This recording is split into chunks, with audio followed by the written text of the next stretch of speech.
দর্শক, এই হচ্ছে আমার শখের খামারের মূল শেড নির্মিত হচ্ছে। আমরা টোটাল শেডের মাপ যদি আপনাদের জানাতে চাই, এই টোটালি দৈর্ঘ্য আছে আমাদের পুরো 50 ফিট।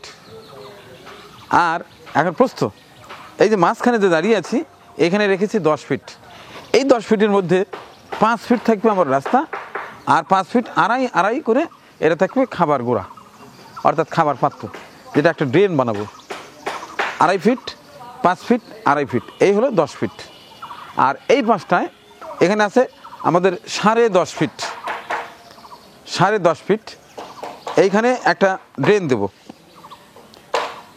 ড্রেন বাদেও প্রায় আমার 10 ফিট প্লাস থাকবে। নিয়ম হচ্ছে একটা গরুর জন্য 8 ফিট 4 ফিট, এটা হচ্ছে নিয়ম।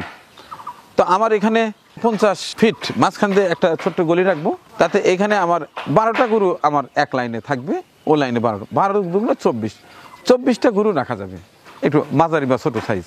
আর বড় রাখলে একটু বেশি জায়গা দিতে হয়। আমার এই শেডের প্রস্থ যেটা 31 ফিট, এই পাশটা আছে 31 ফিট, আর লম্বা আছে 50 ফিট। এবার আসি খুঁটিতে। এই যে আমরা মাঝখানে যে খুঁটি দিয়েছি, একটা খুঁটির আমি বানিয়েছিলাম 18 ফিট।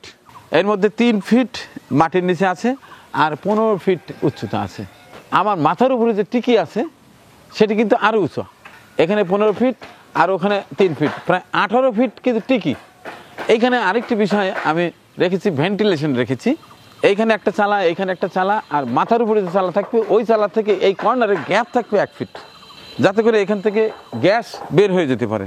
আর পুরোটা প্রথমত ফাঁকাই থাকবে, যদি প্রয়োজন না পড়ে তাহলে ফাঁকাই রাখবো। আর যদি কোনো সময় প্রয়োজন পড়ে, হয়তো বৃষ্টির পানি বেশি আসছে বা ঠান্ডায় বেশি ঝামেলা করছে, তাইলে হয়তো একটা পর্দার ব্যবস্থা থাকবে, পর্দার ব্যবস্থা রাখবো। তাহলে হয়তো একটু গ্রিল টিল করতে পারি, কিন্তু প্রথমেই না। আপনারা জানেন গবাদি পশু খোলামেলা থাকতে পছন্দ করে। আমি চেষ্টা করছি এটা একেবারে খোলামেলা একটি সেট করার। আর এই পাশটায় যদি আমি একটু দেখাই আপনাদের ঘুরে ঘুরে, এই পাশটায় যে জায়গাটা আছে আমার মূল সেট তো এই পর্যন্ত। আর এইখানে বালি দিয়ে ভরাট করে রাখবো, আর চতুর্দিক দিয়ে আমি একটা বেড়া দেবো, অর্থাৎ ওই জিআই পাইপ দিয়ে একটা বেড়া দেবো, যাতে করে ওরা এখানে হাঁটাচলা করতে পারে, লাফালাফি করতে পারে। প্রয়োজনে ওদেরকে বেঁধে রাখবো। আর আমি চেষ্টা করব খুলে পালন করা, অর্থাৎ ছেড়ে পালন করা। এইখানে যে আমার এই লাইনে থাকবে হচ্ছে 12টা, আমি যদি ছেড়ে পালন করি আমি আরও 2, 4, 5, 10টা বেশি পালন করতে পারবো, ছোটো সাইজ। ওরা সারাদিন ঘুরে বেড়ালো, যখন খাবার দেবো তখন সবগুলোই চলে গেল। যখন একসঙ্গে ছাড়া থাকবে তখন কিন্তু ওরা গাদাগাদি করে যা খেতে পারবে, সমস্যা নেই, ছোটো সাইজ। আর যদি বড় সাইজ হয়, দুষ্টামি করে, তখন বেঁধে রাখবো। অর্থাৎ বেঁধে এবং ছেড়ে 2 ধরনের ব্যবস্থাই আমার এখানে থাকবে। কারণ আপনারা জানেন এই নিয়ে কাজ করি। আমি তো অনেককেই বলি যে এবার বেঁধে রেখো না, আমারও খারাপ লাগে।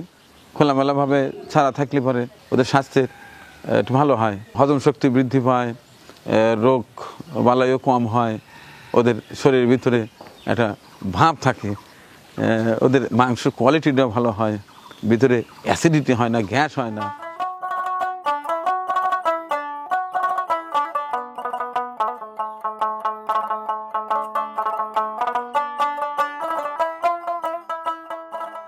এটার পূর্ণাঙ্গ ভিডিও আপনাদের অবশ্যই দেখাবো। আমি একেবারে খুঁটি বানানোর থেকে শুরু করে আমি ভিডিও ছোটো ছোটো করে ধারণ করছি, একবারে সর্বশেষ যেদিন কমপ্লিট হয়ে যাবে সেদিন এই ভিডিওটি পাবলিশ করব। অনেকেই আমার ভিডিওতে কমেন্টস করেন যে ভাইয়া আপনার সেটার কী খবর, কতদূর হলো, কীরকম হলো, এটা আপগ্রেড দেন। তো যে কারণে এই ছোট্ট ভিডিওটি করা। আর পূর্ণাঙ্গ ভিডিও একেবারে শুরু থেকে, অর্থাৎ এই যে খুঁটিগুলো দেখছেন এগুলো কিন্তু আমি বানিয়েছি কয়েক বছর আগে, কারণ একদিনে হয় না, আসলে প্রচুর টাকা দরকার, অত তো পয়সা তো নাই। পরিশ্রম করি, কষ্ট করি, তিল করে জমিয়ে কিছু গরু কিনেছিলাম, সেই গরুগুলো বিক্রি করে এই শেড বানাচ্ছি। আমার ধীরে ধীরে একটু করে কিনবো। এর প্রথমে আমার যে চিন্তা আছে ওই ছোটো 50, 60, 70 এইটাই 3-4 মাস করে লালন পালন করবো। তারপরে ঈদের আগে হয়তো লাল টুকটুকি কিছু গরু কিনবো, যেটা আপনারা পছন্দ করেন বা কোরবানি দাতারা পছন্দ করে, আমি নিজেও পছন্দ করি কোরবানির জন্য লাল টুকটুকে শাহিওয়াল জাতের গরু, এটা আমার বেশি পছন্দ। ওটা করব। আর এই যে আশেপাশে আমি বেশ কয়েকটা জমি, আমাদের এখানে সিস্টেম হচ্ছে যে কট লিজ এই টাইপের বিভিন্ন সিস্টেমের জমি পাওয়া যায়, এটি নিয়ে আমি ঘাস লাগিয়েছি। ঘাসের পাশাপাশি এই যে ধানের মৌসুম গেল, বেশ কিছু খড় আমি কিনে ওই পাশটা একটা গাদা দিয়ে রেখেছি। কারণ ম্যানেজমেন্ট খরচ, খাদ্য খরচ যদি কমানো না যায় তাহলে কিন্তু এক সেক্টর থেকে লাভ করা কোনো ক্রমেই সম্ভব না। যারাই লালন পালন করি তারা আমরা সকলেই জানি পর্যাপ্ত পরিমাণ ঘাসের চাষ করতে হবে এবং খড় থাকতে হবে। খড়ে তেমন কাজ হয় না, কিন্তু দিতে হয় পেট ভরার জন্য। খড়ে আসলে তেমন কোনো পুষ্টিগুণ নাই। খড়কে পুষ্টিগুণ বানাতে হলে ইউএমএস করতে হয়, ইউরিয়া মোলাসেস স্ট্র, সেটিও দেখাবো। আমি এখানে এই স্থাপনা করছি যেহেতু আমি কৃষি নিয়ে কাজ করি। এই যে এই পাশটায় আমি মরিচ গাছ লাগিয়েছি, ওই পাশটায় বেগুন আছে, ওইখানে দেখেন কত সুন্দর পেঁপে তাকিয়ে আছে, এই পাশটায় ধুন্দুল আছে, করলা আছে। আমি প্র্যাকটিক্যালি আমি লাগাচ্ছি, পরিচর্যা করছি এবং কোনটাতে কি ভালো ফল পাওয়া যাবে আগে আমি নিজে দেখছি, তারপরে আপনাদের জানাবো, যাতে করে আপনারা ক্ষতিগ্রস্ত না হন। ক্ষতি আমারই হোক, সময় পাই না, যেখানে দেখাতে পারি না। এই যে মরিচ গাছ আছে, এই মরিচ গাছ কখন লাগাইতে হবে, কীভাবে পরিচর্যা করতে হবে, কী সার দিতে হবে, কী কীটনাশক দিতে হবে, কখন হারভেস্ট করতে হবে, কখন করা যাবে না, এর আসলে ব্যাকরণ আছে। কৃষি একেবারে ছেলে খেলা বলা যাবে না, কৃষি কিন্তু একটা শিল্প। এখান থেকে অনেক কিছু শিক্ষার আছে, অনেক কিছু জানার আছে, অনেক কিছু বোঝার আছে। আন্দাজে একজনের টাকা হলো, আমি বিশাল একটা সেট করে আমি গরু পালন শুরু করলাম, হবে না। আগে ছোট পরিসরে করতে হবে, বুঝতে হবে। এই যে এত বছর হলে কাজ করছি, এখনও আমার কাছে মনে হয় আমি কিছুই জানি না, আসলেই কিছু জানি না। আমিও শেখার চেষ্টা করছি।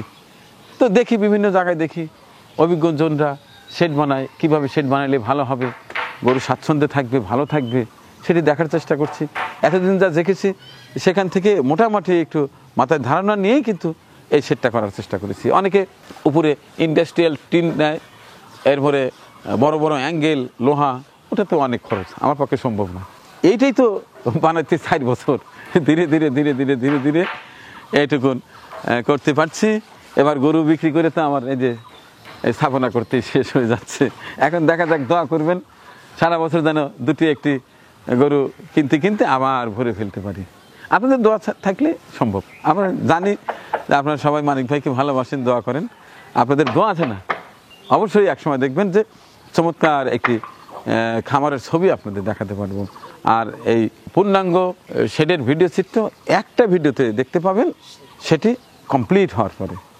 একেবারে আমি আগেই বলেছি, যেদিন খুঁটি ঢালাই দেই, একটা খুঁটি কত টাকা খরচ পড়েছে সেটিও আমার এন্ট্রি করা আছে, সেটিও দেখাবো, জানাবো।